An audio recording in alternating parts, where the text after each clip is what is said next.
Question 11 में आपसे पूछा गया है कि धरती जो है वो सूर्य के आसपास चारों ओर चक्कर लगाती है। तो सूर्य के कंपैरिजन में क्या हम कह सकते हैं कि कोई ऑब्जेक्ट धरती पर रुका हुआ है? तो अगर हम किसी ऑब्जेक्ट को समझते हैं कि क्या वो रेस्ट में है, रुका हुआ है या मूव कर रहा है, ये हमें पता लगता है अगर हम उसका पोजीशन देखें with reference to its surroundings. जैसे आप बस में बैठे हुए हैं तो बस में जो लोग बैठे हुए हैं आपके आसपास, जो सामान रखा हुआ है बस में आपके आसपास, उसकी तुलना में आपकी पोजीशन नहीं बदलती।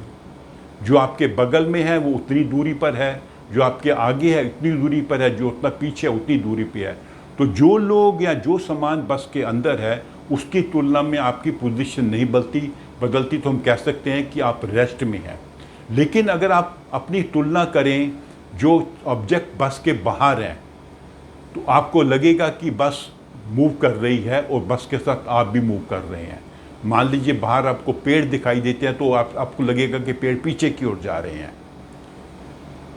कोई शॉप है या कोई घर है, वो आपको लगेगा कि पीछे की ओर जा रहा है। तो उस घर की तुलना में या जो पेड़ लगे हैं बाहर उनकी तुलना में आपको लगेगा कि हमारी पोजीशन बदल रही है, अर्थात हम मोशन में हैं। धरती जो है सूर्य का चक्कर हमेशा लगाती रहती है। तो कोई ऑब्जेक्ट जो धरती पर पड़ा हुआ है, मान लीजिए आपकी टेबल पर एक बुक पड़ी हुई है, वो बुक टेबल की कंपैरिजन में अपनी पोजीशन नहीं बदलती। वो टेबल पर वहीं रहती है जहाँ पर आपने रखी थी, मतलब टेबल की तुलना में वो मूव नहीं कर रही। लेकिन आप उसकी तुलना अगर सूर्य से करेंगे तो उसकी पोजीशन बदल रही है।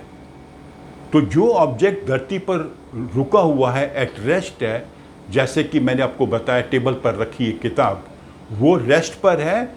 अगर हम उसकी तुलना टेबल से करेंगे या उसकी बुक के आसपास जो ऑब्जेक्ट है उनसे करेंगे, अगर हम उसकी तुलना फ्रेम ऑफ रेफरेंस हम सूर्य को बना देते हैं तो वो ऑब्जेक्ट मूव कर रहा है। इनफैक्ट धरती पर हर ऑब्जेक्ट सूर्य की तुलना में हमेशा मोशन में होता है, हमेशा मूव कर रहा होता है, क्योंकि धरती हमेशा सूर्य के आसपास घूमती रहती है, 365 दिन में पूरा चक्कर लगाती है। तो हर ऑब्जेक्ट धरती पर, चाहे वो रुका हुआ है चाहे मूव कर रहा है, सूर्य की तुलना में हमेशा मोशन में होता है। It is never at rest.